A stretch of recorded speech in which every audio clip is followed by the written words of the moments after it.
And energy, the 38th annual Juneteenth Festival is set for this weekend. That's going to be June 15th and 16th. The activities will promote African American heritage and preservation, but the whole thing will benefit the community.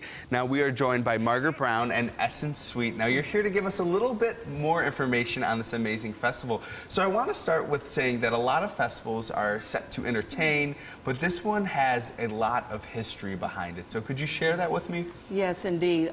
As you said, this is the 38th annual Junteenth Festival, and also this year we're celebrating the 150th anniversary of the Emancipation Proclamation when it was signed by Abraham Lincoln on January 1st, 1863.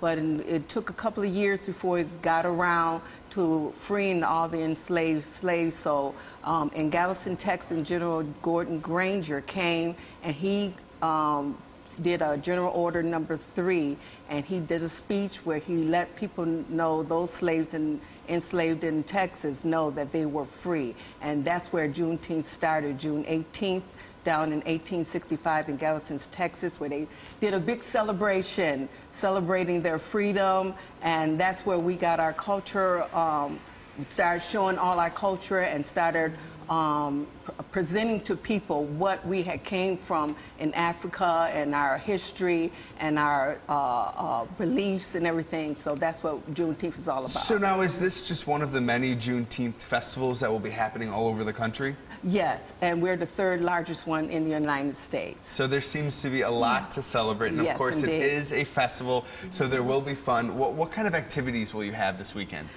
This weekend we have a whole range of activities. We start off with the healing tent, or the healing garden is wonderful. We have a heritage tent. We have vendors from all over the world that come. And then we also have the youth activities, and this year we're introducing relay races, which is going to be a lot of fun for the teens and young adults and kids of any age, really. Now, I hear that you're also introducing a science fair. Correct. The Marcus Garvey Science Fair is going to be really focusing on the history that we have in science and how we've used science and mathematics to build the nation and how we can still do those things. So it's going on in a couple of places, but it's just wonderful for all races and all heritage to come and see and enjoy.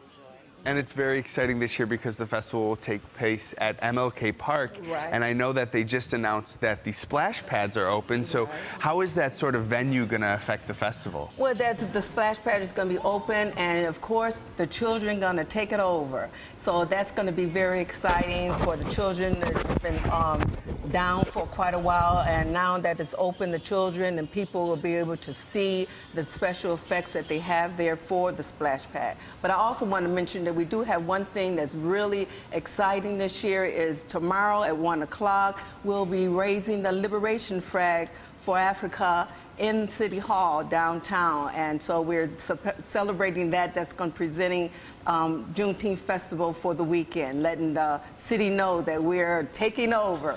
All right, well, with so much history and so much community celebration, this is definitely a festival that you're not going to want to miss. So thank you, ladies, so much for joining us again. The festival is going to happen to June 15th and June 16th. But right now, we're going to head over to our News 4 team to see what they're working on. Here is Jordan Williams with your desk check. What's going on, Jordan?